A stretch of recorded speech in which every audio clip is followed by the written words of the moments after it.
Welcome back to another video. I hope that everybody is doing well. So today I wanted to share with you my newest find, which is my absolute favorite new evening fragrance.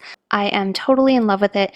But before we get started, if you're enjoying my content, please make sure to like and subscribe. And without further ado, let's get right into today's video. Okay, so excuse my lighting here, you guys. I am filming late at night again. So I'm relying on the lighting from my bedroom as well as my little fairy lights and this little candle, which has almost near the end of its life.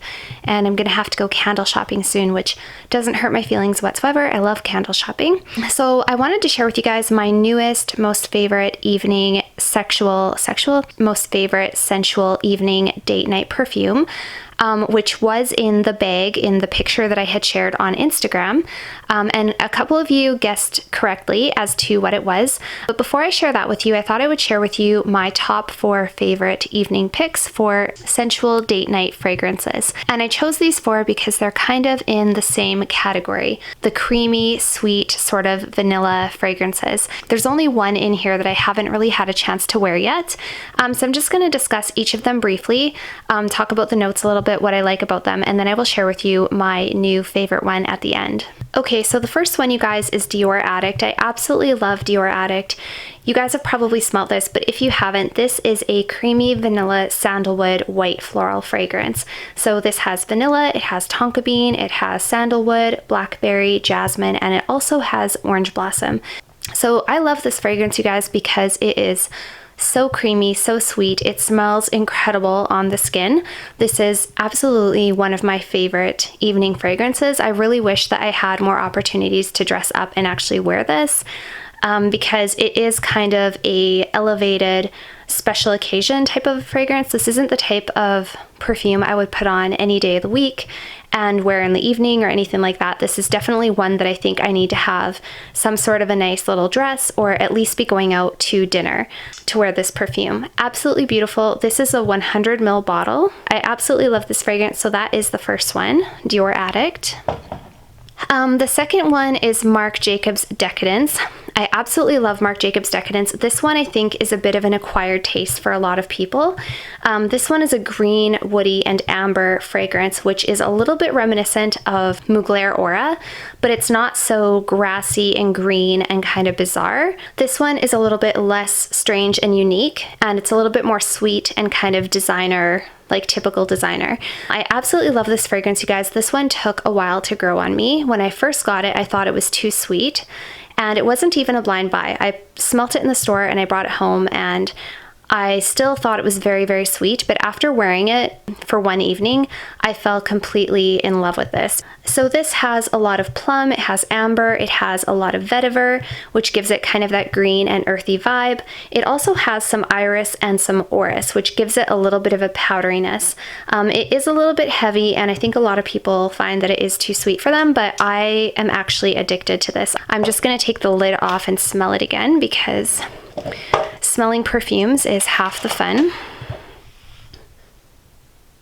Oh my gosh, you guys, it's so good. It's so sweet and so addictive and so beautiful, and I just love it. You know when a perfume smells good enough that you want to eat it? This is one that makes me like hungry, like I want to eat it because it smells so, so, so good. Yeah, I'm in love with it. One of my favorites. For sure. I don't know, it's like a sexy reptile or something. It's the most bizarre, delicious perfume in the world. The next one is Jean Paul Gaultier Labelle, and this one as well I didn't love when I first got it. This one was a blind buy based on a lot of different recommendations. I think every YouTuber in the YouTube community has mentioned this at least once or twice. So Jean Paul Gaultier Labelle is a pear, vanilla, and vetiver scent. Looks beautiful against the candlelight. This is only a 30 ml bottle. It actually looks a lot bigger. Really cute bottle. I like the little rose a peak at the top. Oh, and this is just a really sweet, kind of an earthy smelling, dense, deep vanilla fragrance. It has a very sultry kind of a deepness to it. When I first smelt this, I was on the fence. I was sort of underwhelmed when I first smelt it, because how everybody was talking it up. I was expecting it to be something completely mind-blowing, and it didn't really blow my mind, to be honest, when I first got it. But after wearing it and giving it a chance on my clothing and on my skin, by the end of the night, I fell completely in love with it. Every time I caught a whiff of this, it just made me fall more and more in love with it, and now I actually really, really like it. So I was gonna sell it at one point, and I'm really glad that I didn't. Yeah, so this is very earthy, it's very thick, it's very sweet, and it really only has those 3 notes, but it smells a lot heavier and denser than it is, and it's just absolutely beautiful. Really recommend smelling Jean Paul Gaultier Labelle if you haven't. And the last one is Tom Ford Noir Parfum. This bottle is absolutely stunning. It's so beautiful. This is a very rich gourmand vanilla and amber fragrance. It's also very creamy, reminds me a little bit of the Dior Addict. There is a lot of sandalwood in here. It's also got like a rich, decadent vanilla, kind of a bakery-esque vibe to it. But it also has a darkness and a spiciness to it because there's ginger in there, and it also has this weird note called mastic, which I have not smelt mastic by itself. I have no idea what mastic smells like, but they describe it on Fragrantica as being kind of like a turpentine kind of a smell, and I can't imagine turpentine smelling good in general or in a fragrance, but this fragrance has some sort of a really unique vibe about it. It's got a really kind of a deep, dark, unique vibe, and maybe that's because of that mastic, I'm not sure. I'm just gonna take the lid off and smell this one again.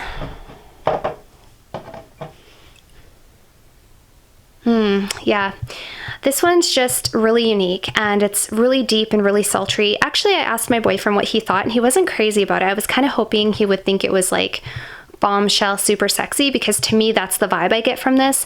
To me, this is like little black dress, going out in a public place where there's a lot of people and you really want to get noticed. It's kind of like a heavy hitter, really strong. It performs pretty well. This one performs about as well as the Dior Addict, I would say. And yeah, it's really, really good. I just haven't had a chance to wear it yet, because for me, this is kind of, again, a little bit of a special occasion. It's not one that I would just throw on any night of the week, but what the heck, life is short. I might just start wearing this at home, who knows.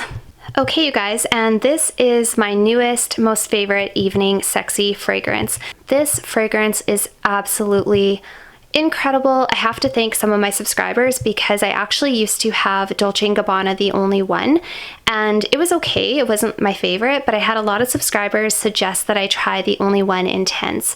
And so I'm not sure, I can't remember who had said that, but thank you so much.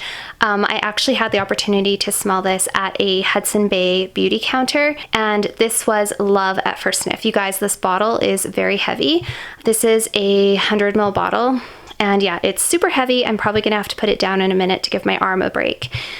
So this is a very creamy, slightly spicy vanilla gourmand fragrance, similar to Dior Addict. It doesn't smell like Dior Addict, but it's got very similar vibes. So the most prominent notes in here are vanilla, jasmine, and actually coconut, which I was really surprised by, because when I first smelled this, I didn't get coconut at all. Now that I know there's coconut in here, I can pick it up if I really try hard, but to me, this isn't a predominantly coconut fragrance. To me, this doesn't have a ton of coconut. I actually thought that this was a coffee fragrance. Like, I thought this was just a more intense version of the original The Only One. The original The Only One was a sweet gourmand coffee fragrance. It also had some fruity notes in there as well. And to me, it could have been a doppelganger for Black Opium. To me, the original Only One and Black Opium were very, very similar. They're both coffee fragrances. This one, however, doesn't have any coffee in it. It actually has orange blossom, it has cashmere, it has cedar, and it has neroli. This almost has like a little bit of a spicy, citrusy, pink pepper, licorice type of an opening when you first spray it. All that's in the opening is mandarin and green apple. I don't get green apple at all. I can see there being a little bit of a mandarin in the opening, but I definitely thought that there was like some sort of spicy notes in here for sure. This one, in comparison to the original, The Only One, is richer, it's more sultry, it's way longer lasting, it is so much denser, you guys, it's so thick, it's so beautiful. When she sprayed this on the paper, it was like, this is a heavy hitter, like, this is a very thick, absolutely beautiful. It's so creamy, it's so vanilla, it's so sweet. very sexy, just really, really beautiful. I'm just gonna take the lid off and smell it again. Oh my goodness, you guys, this is so, so beautiful. I am addicted. This actually was so good that immediately, like the day that I bought it, I decided I was going to get rid of my black opium because it's on the same lines as black opium. They don't smell the same, but it's kind of along the same lines. And to me, I was like, I will never want to wear black opium again now that I have this one.